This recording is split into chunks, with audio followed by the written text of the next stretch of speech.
Engine flannel. So this is a pretty basic video. I'm going to show you how to take off your standard muzzle device and install a suppressor mount and how to tune it and how to check to make sure that you have concentric threads and they're not going to blow up your can. And this is also part one of the PSA Jackal build. So haven't done anything to this since I got it. First thing we're going to be doing is installing a muzzle device. Here we go. So the beginning is pretty straightforward. You're just going to take your armorer's wrench, this little notch right here, or a regular wrench, whatever you've got around. Slap it onto your muzzle device. You could use a vise or maybe a friend. I just usually use my knees. Like that. Full disclosure, I did break that loose off camera. That's why it went so easy just now. But yeah, so you just do that. Take your A2 flash hider off. It's gonna have a crush washer, which is usually a one-time use. Get rid of that. Now your new device, if it doesn't already come with them, you're gonna need shims. So what I usually do is I start out by taking the thickest of the shims and putting it on. I'll then spin the muzzle device, bottom it out,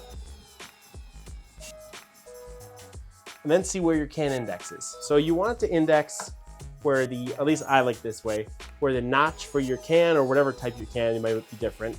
For mine, there's actual notch. I like it to be at the 12 o'clock. So actually, I'm almost at 12 already with it, but I haven't tightened yet. So that means that I need to add a little bit to bring it back to like 2. I usually like to get it where when it's hand tight, it's indexed at 2 or 3. That way I have enough room to crank it and torque it down to 12. So I'll take it back off. And when you're this close, where you're at like 12 or 1, you just pick the thinnest of these shims. And sometimes this can be a little funny. You'll get to where you have almost all your shims on. At that point, take them all off and start over. You missed something. Get this down.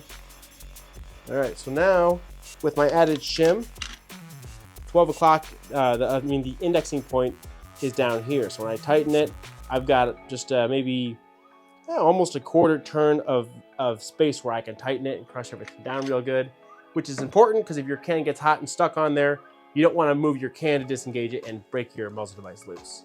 So at this point, you have this lug right here for a 1/2-inch drive, or at least mine does, or you can get a crow's foot for your torque wrench. You're going to get it on here, and you're going to torque it all the way to spec, and then hopefully that gets you close. You don't want to go past. If you go past while you're torquing it to spec, I don't remember the spec, you're going to have to look that part up, sorry. But if you're going to go past what your indexing point before it hits spec, you're better off taking it off and put a thicker shim on.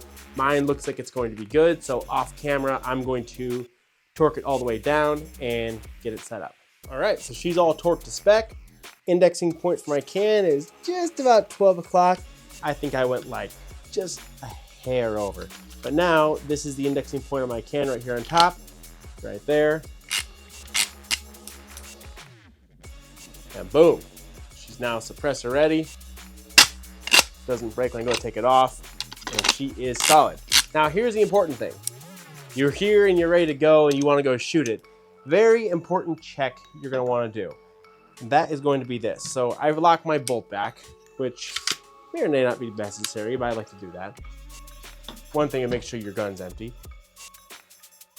Alignment rods, very important. You can get them from Geisley, which are pretty expensive, or you can go to mastercar.com, and then there's a cheat sheet somewhere on Reddit or something that gives you the right size. So what you're gonna do is you stick this in your bore.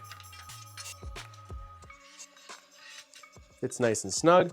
Now what you're gonna see is if this is concentric or not. Now mine, this actually doesn't look great.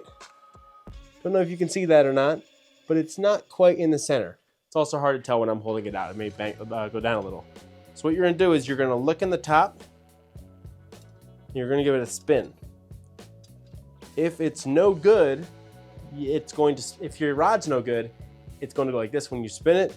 It should stay in one spot. So once you've determined that your rod is actually straight and it's not wobbling all over as you give it a little spin, what you're gonna look at is the gaps around here. Now mine initially was kind of off to the side like that.